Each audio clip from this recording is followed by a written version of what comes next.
Hello everyone. आज का हमारा टॉपिक है एड्रिनल मेडुला के बारे में हम पढ़ेंगे।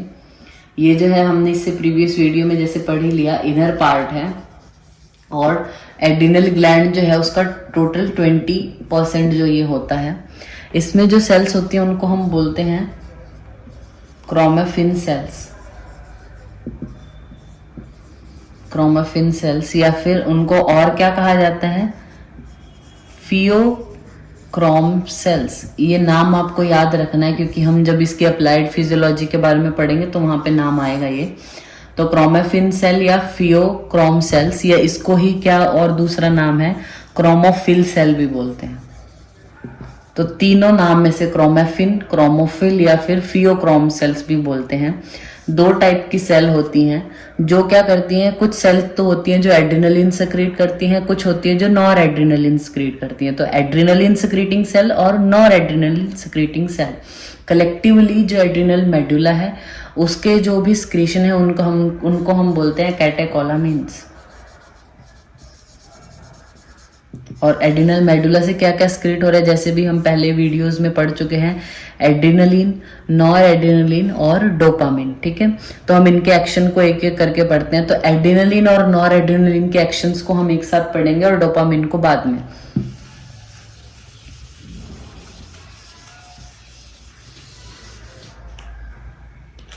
ठीक है, इनके एक्शन में क्या है, जो ये हमारा सीएनएस है, सेंट्रल नर्वस सिस्टम है, उसको स्टिमुलेट करने का काम करते हैं। और जो मेटाबॉलिक फंक्शन है वो भी परफॉर्म करते हैं, एड्रिनलिन और नॉर एड्रिनलिन दोनों ही, मेटाबॉलिक भी। और सीवीएस पे भी इसका जो है वो इफेक्ट होता है, मतलब सीवीएस की एक्टिविटी को भी कंट्रोल करते हैं ये। अब हम एक एक करके पढ़ेंगे। पहले हम बात करते हैं मेटाबॉलिक एक्टिविटी की। मेटाबॉलिक एक्टिविटी में जो एड्रिनलिन है वो ज्यादा, इसका इफेक्ट ज्यादा होता है as compared to nor adrenaline. तो अगर हम देखा जाए अभी आने वाली जो भी हम फंक्शंस पढ़ेंगे उसमें अगर हमने कुछ नहीं बोला दैट मीन्स हम एड्रिनलिन की बात कर रहे हैं। स्पेसिफिकली जहां मेंशन करना होगा वहां नॉर एड्रिनलिन का नाम लिया जाएगा। तो एड्रिनलिन क्या करता है, मेटाबॉलिक फंक्शन की अगर हम बात करें तो ऑक्सीजन के कंजप्शन को बढ़ाता है और CO2 का रिमूवल करवाता है बॉडी से।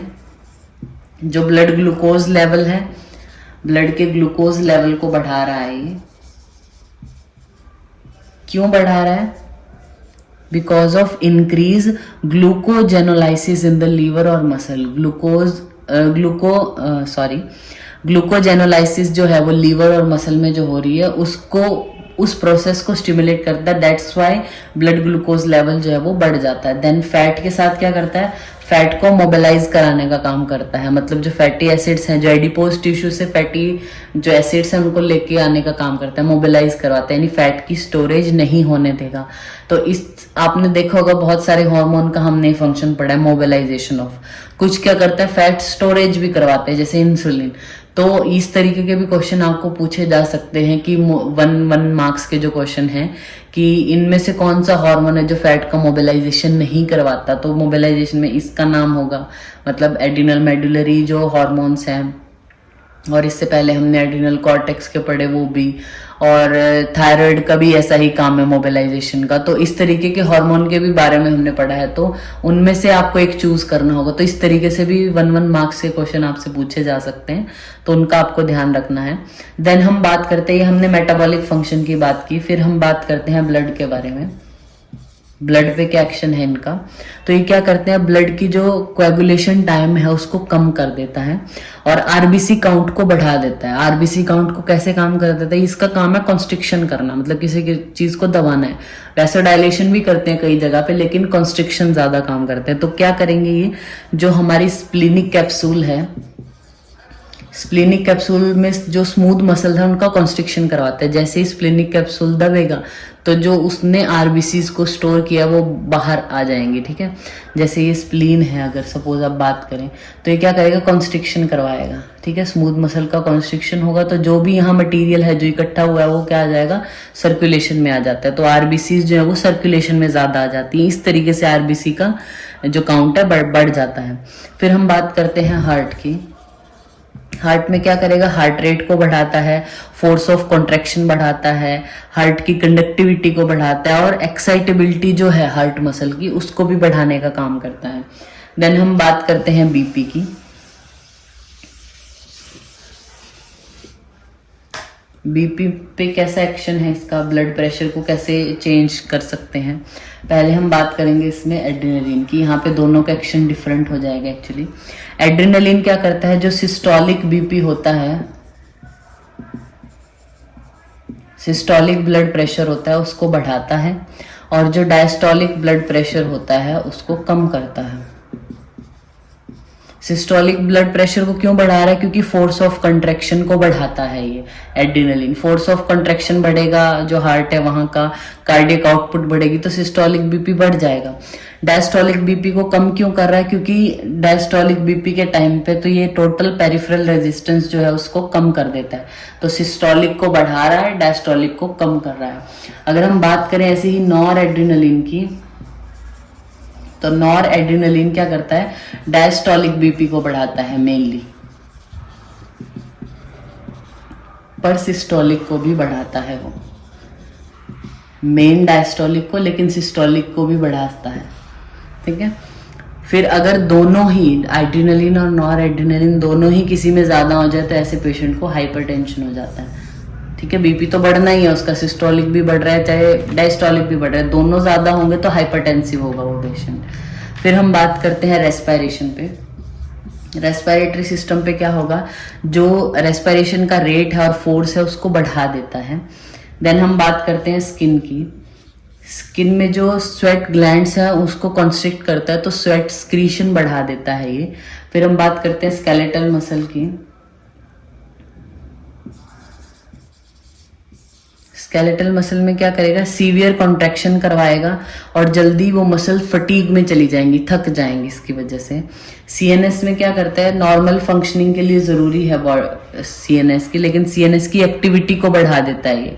एड्रेनलिन और नॉर एड्रेनलिन दोनों क्या करेंगे, सीएनएस की एक्टिविटी को बढ़ा देते हैं। जैसे फाइट और फ्लाइट जो रिएक्शंस हैं, मतलब कोई भी स्ट्रेस का एक्सपोजर हुआ, जैसे आप किसी अंधेरे कमरे में हो, अचानक से कोई चीज आपके पैर पे लग गई, आपको ऐसा लगा सांप है, या किसी भी चीज से आप डर जाते हो, तो उस टाइम पे जो आपकी बॉडी में जो है वो एड्रेनलिन रश ऐसे होता है, तो वहां पे फाइट या फिर फ्लाइट कंडीशन में इनका स्क्रीशन बढ़ जाता है, ताकि सीएनएस एक्टिवली काम कर सके, वहां पे ब्रेन की एक्टिविटी को बढ़ा देता है।